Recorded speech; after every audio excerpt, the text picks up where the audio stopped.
목회를 하면서 힘이 날 때가 있습니다. 언제 힘이 나냐면 하나님께서 저 성도를 기뻐하시겠다라는 생각을 하게 하는 성도님들을 보면 힘이 납니다. 우리 세움 식구들 중에 제 눈에 자주 그렇게 보이는 분이 계십니다.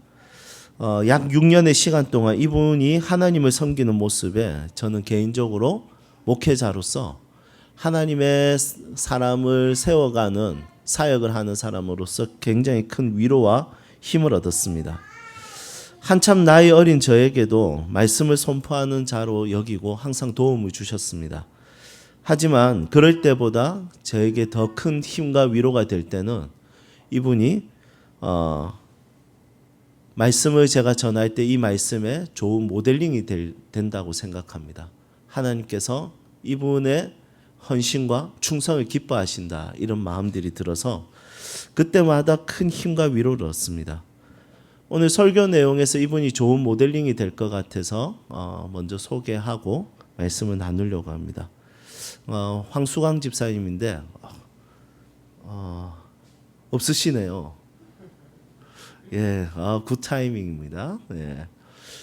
그렇다고 주일 성수를 여러분 굿 타이밍 이런 거 없는 거 아시죠? 네. 우리 황수광 집사님 뵐 때마다 항상 큰 위로와 힘을 얻죠. 누군가를 돕는 일에 항상 앞장을 서십니다. 항상 이렇게 고백하세요. 하나님이 주셨으니 할 수 있을 때 나누며 살겠다라고 고백하면서 항상 섬김의 삶을 살아가십니다. 이번에도 허진열 목사님 딸 윤희가 간이식 수술을 했지 않습니까? 사실은 사역자로서 딸의 간이식 수술은 그냥 일반 직장인들도 부담스럽겠지만 사역자에게는 정말 큰 부담이 될 것입니다. 치료비가 만만치 않죠.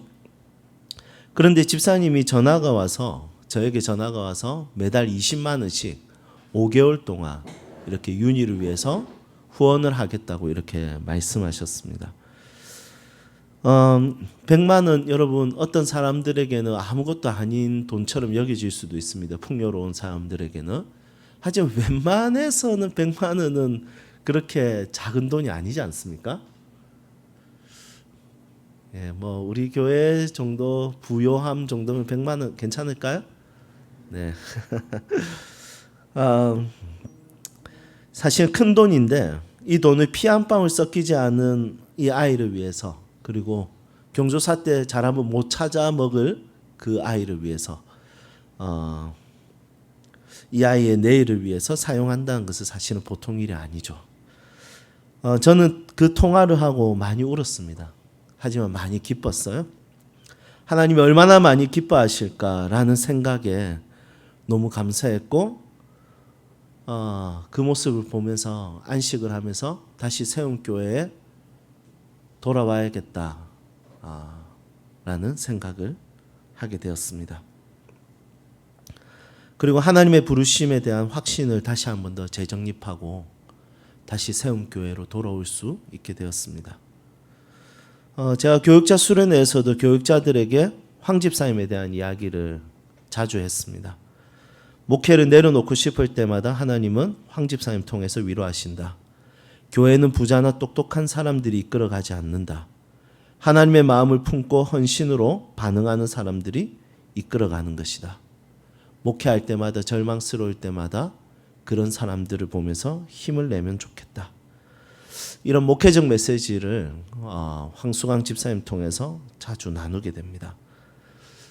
여러분, 우리가 이 땅을 살아갈 때 하나님이 기뻐하시는 삶을 산다는 것은 매우 중요한 것입니다. 왜냐하면 그리스도인의 삶은 그것이 인생의 목표이고 비전이며 꿈이기 때문입니다. 물론 이렇게 사는 것은 우리의 힘으로 되지 않습니다. 성경 전체적인 흐름을 보면 성령께서 역사하셔야 됩니다. 성령께서 우리를 억지로든 기쁨으로든 그렇게 억지로라도 이끌어 가시고 만들어 가시는 분이시죠. 하나님이 우리에게 요구하는 삶, 그것에 대해서 성령께서 우리를 만들어 가실 겁니다. 그래서 제가 축도할 때 항상 하는 것이 어떤 사람으로 우리를 만들어 가시는 성령 하나님의 위로하심과 교통하심, 이 말을 제가 항상 축도할 때 넣습니다. 사실은 가장 위대한 축복은 성령의 우리의 만들어 가심이죠. 그분께서 우리를 만들어 가시고 우리를 새롭게 하시고 우리를 하나님의 뜻에 따라서 살아갈 수 있게 이끌어 가신다는 것입니다. 하나님께서 우리에게 요구하는 삶은 소유가 아니라 사랑하며 나누는 것입니다. 사실은 우리의 자원이 무한하다면 그렇게 할 수 있죠. 하지만 우리가 그렇게 나눌 수 있는 삶이 가치 있는 이유는 뭐냐면 우리의 자원이 무한하지 않기 때문입니다. 우리의 시간이 무한하지 않기 때문입니다. 우리의 시간과 우리의 자원이 무한하다면 얼마든지 나눌 수 있습니다. 하지만 그것이 부담되는 이유는 그것은 우리에게 유한한 것이기 때문입니다. 우리가 가지고 있는 자원은 어떨 때 보잘것없고 나 하나 먹고 살기도 쉽지 않은 자원을 소유하고 있기 때문에 사실은 무엇인가를 나누고 사랑하며 산다는 것은 모든 그리스도인들에게 정말 어려운 마음을 가지게 하는 것입니다. 오늘 본문 말씀에서도 어떠한 과부가 나오는데 이 과부가 가지고 있는 자원은 거의 제로에 가까운 자원입니다. 이 과부는 사르밧이라는 동네에 살고 있었는데 이 과부에게는 아들이 있었고 그리고 통에 한 움큼의 가루가 있었습니다. 그리고 병에는 조금의 기름이 있었습니다. 굉장히 작은 자원이죠. 이 과부는 삶이 너무 힘들어서 자신의 아들과 함께 이 가루 한 움큼과 기름 조금으로 음식을 한번 만들어 먹고 그리고 극단적인 선택을 하기 위해서 그것을 준비하고 있었습니다. 그것을 만들기 위해서 나뭇가지를 줍고 있었습니다. 여러분 이거 이제 먹으면 이제 자신의 아들과 이 힘들고 지겹고 지긋지긋한 이 과부의 인생, 자원의 한계를 만난 이 인생을 다 내려놓고 이 세상을 떠나려고 했던 가정이었다는 것이죠. 그런데 하나님께서 엘리야에게 명령하십니다. 너무 황당하고 당황스러운 명령을 하십니다. 엘리야야 너 그 과부를 찾아가봐. 그리고 그 과부에게 약간의 먹을 것 있는데 그거 너 먹어. 이렇게 이야기합니다. 엘리야가 찾아갑니다. 그리고 과부를 만납니다. 먹을 것을 달라 이랬더니 이 과부가 솔직하게 이야기합니다. 나에게 먹을 것 많지 않지만 이 가루 한 움큼 기름 조금 있지만 이것으로 음식을 만들어서 먹고 내 아들과 같이 이 세상을 떠나려고 합니다. 그랬더니 이 엘리야가 그러면 그건 내도 이렇게 이야기합니다. 내가 먹을게. 여러분 너무 당황스럽지 않습니까? 여러분 우리가 원래 그 마지막 거는 잘 주지 않지 않습니까? 마지막 하나 남은 거. 우리 삼겹살을 먹을 때도 마지막 하나 남을 때 신경전이 있지 않습니까? 네가 먹을지 내가 먹을지. 여러분 어렸을 때는 제 제자 중에 지금 전도사인데 그 친구는 삼겹살이 끝에 두 조각이 남잖아요. 그러면 얘는 진짜 독특하게 그 삼겹살을 두 개 딱 포개가지고 두 개를 동시에 짚고 먹더라고요. 그러면 제가 그 애하고 이제 그 애가 이제 중고등부 교사였는데 이제 제자들이 같이 먹는데 그렇게 두 조각을 항상 마지막에 그 친구가 먹더라. 제가 몇 번을 제가 참다가 한 번은 이야기해. 야, 니는 네가 가르치는 제자들이 있는데 그 두 조각 남은 거 맨날 포개가지고 네가 먹으면 걔들 어떻게 되겠냐. 제가 항상 그 친구를 갈구고 했습니다. 그래서 이번에도 저희 아버지 부친 장례에 그 친구가 조문을 왔는데 마지막 수육을 겹치는지 안 겹치는지 제가 끝까지 보고 있었어요. 예, 다행히도 두 조각을 안 겹치고 이렇게 한 조각씩 나눠 먹는 노보민 전도사님을 봤습니다. 여러분 엘리야가 그거 달라는 거예요. 과부가 기가 차지 않습니까? 그래 니 모라 이러는 거예요. 니 드세요 이러는 거예요. 그런데 엘리야는 그것도 낼름 먹어요. 네, 이 참 기가 찬 이야기입니다. 그런데 놀라운 것은 그 후에 통에 있는 가루와 병의 기름이 사라지지 않고 계속해서 생겨서 이 과부와 아들은 음식을 먹으면서 살아갈 수 있게 되었습니다. 과거에는 이 말씀을 목사에게 잘하자 그러면 축복받는다. 적용하기 쉬운 놀라운 말씀입니다. 안 그렇습니까? 목사에게 너무 유리한 말씀입니다. 오늘 안식월 복귀 기념으로 그렇게 한번 설교해보고 싶긴 합니다. 그리고 개인적으로 부흥의 강사들이 이런 본문 선택해서 성도님들에게 이런 목사의 눈에 눈물 나게 하면 너희들 눈에 피눈물 나며 목사가 웃을 때 너희들은 더 크게 웃을 것이다. 여러분 이런 설교해 주면 진짜 큰 힘이 될 것입니다. 하지만 오늘 이 본문 말씀을 목사와 성도들 간의 어떤 그런 관계적인 부분에 있어서 적용을 축소해서 한다면 너무 아까운 설교입니다. 이 본문은 훨씬 더 크고 위대하고 놀라운 메시지를 담고 있습니다. 목사와 성도들 간의 이런 부분들은 신뢰와 사랑의 관계로서 서로 챙겨주는 것이 더 아름답지 않겠습니까? 여러분 이런 설교를 하지 않아도 우리가 더 뜨겁게 사랑할 수 있기를 소망합니다. 하지만 이 말씀에서 진짜 중요한 메시지를 우리가 같이 나눴으면 좋겠습니다.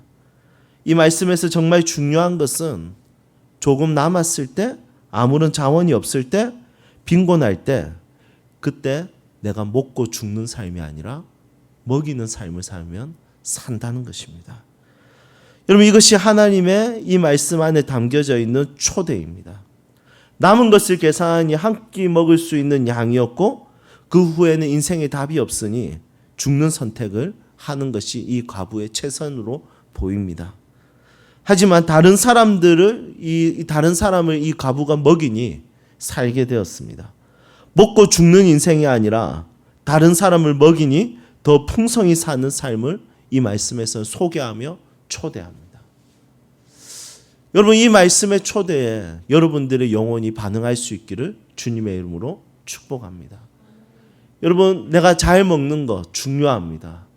하지만 성경에서는 마지막 남은 그 한 끼, 아무런 자원이 없어 보이는 그 삶이라 할지라도 하나님은 계속해서 초대합니다.